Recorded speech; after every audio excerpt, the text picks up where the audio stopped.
You are listening to a reproduction of Uncle Sam's Radio Farm School from the United States Department of Agriculture in 1927. Disclaimer: do not assume content reflects current scientific knowledge, policies, or practices. This broadcast was aired on the 5th of January 1927. Before we start this broadcast, you can find a link to the pamphlet with all the lessons covered in this show. You will find that today's lecture is on page 72 of the document. Our grown-up boys and girls, members of the United States Radio Farm School, are back again after the holidays already for the first lesson on vitamins and minerals for poultry breeding stock. Our schoolmaster is speaking for authorities on the subject in the United States Department of Agriculture.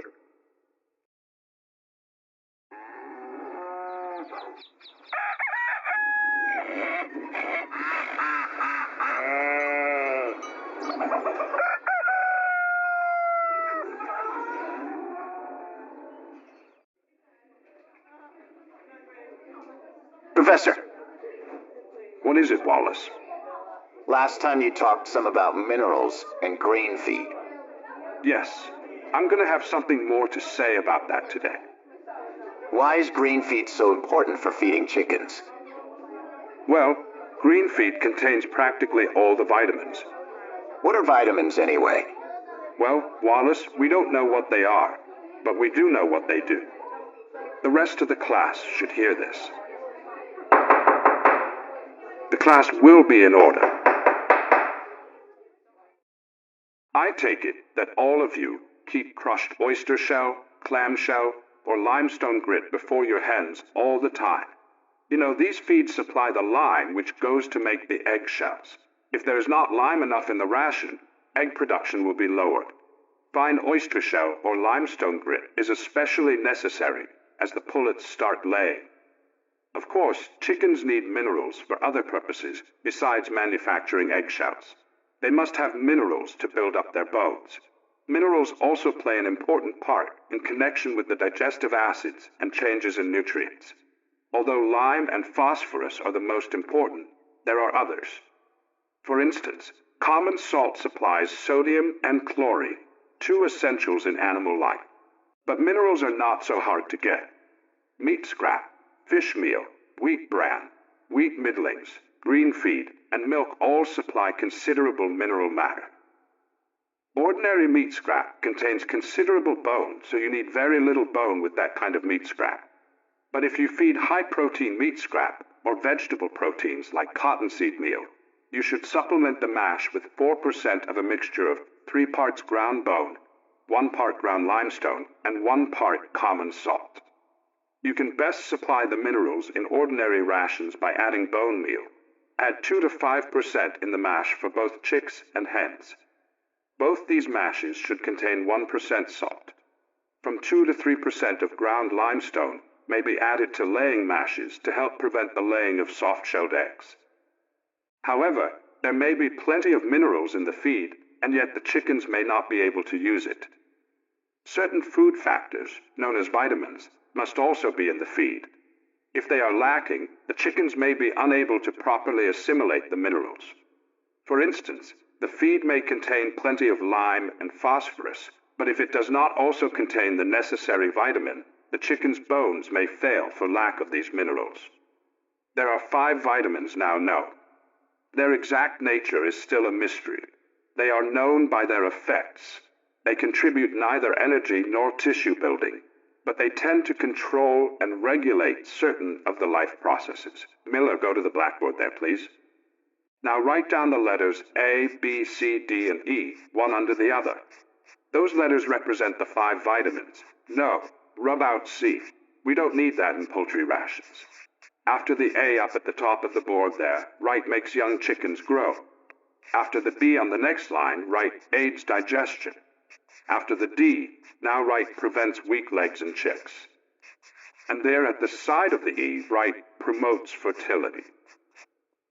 Now let's go back and list some of the feeds which contain these 4 important vitamins A, B, D, and E. Make a little bracket to the right of each of those sentences. All right, vitamin A, which regulates the chicken's growth, is found in all green feeds, cod liver oil, yellow corn, egg yolk, tomatoes, yellow carrots, and milk. Now, vitamin B, which improves the appetite and digestion, is found in all green feeds: corn, wheat, oats, middlings, and bran. Now, after the next line, vitamin D, which prevents rickets or weak legs in chickens, is found in some green feeds, in milk, cod liver oil, and egg yolk. Well, Miller, note down that vitamin E, which promotes fertility, is found in some green feeds: wheat germ, germinated oats, yellow corn, cottonseed oil, olive oil, and milk. Next week we will talk about some other things which promote fertility. Well, Wilder? Just how would you feed to get in those vitamins? Well, the usual poultry rations are usually fairly well supplied in the essential vitamins. That is, if they are supplemented with green feed and are moderately high in yellow corn and wheat middlings, and especially if the ration includes some milk. Yes. You mentioned that vitamin D prevents weak legs. Don't sunlight do that too? Yes, direct sunlight is a substitute for vitamin D. That shows the great importance of direct sunlight for poultry of all ages. But ordinary window glass screens out the rays in the sunlight which help prevent weak legs. Sunlight which passes through glass will not do. If the chicks are confined to the brooder house or are getting very little direct sunlight, you would do well to add cod liver oil to the ration. Cod liver oil, however, is not needed if the chicks are out of doors on a good grass range, and it should be left out of the ration of growing chicks 2 weeks before they are marketed. If not, their flesh may have a codfish flavor. Well, what is it, Wilder? How much would you give them? 1 quart of oil to 100 pounds of mash. Mix the oil with a small quantity of feed, then incorporate that in the entire mash. Professor, I don't quite get the idea of the cod liver oil. It's a lot different from green feed. Yes, but as I pointed out, it contains vitamin A and D. You see, the codfish lives on other small marine animals. They in turn live on tiny green plants in seawater. That brings us back to green feed. We will continue upon the next lecture. I'll see you then.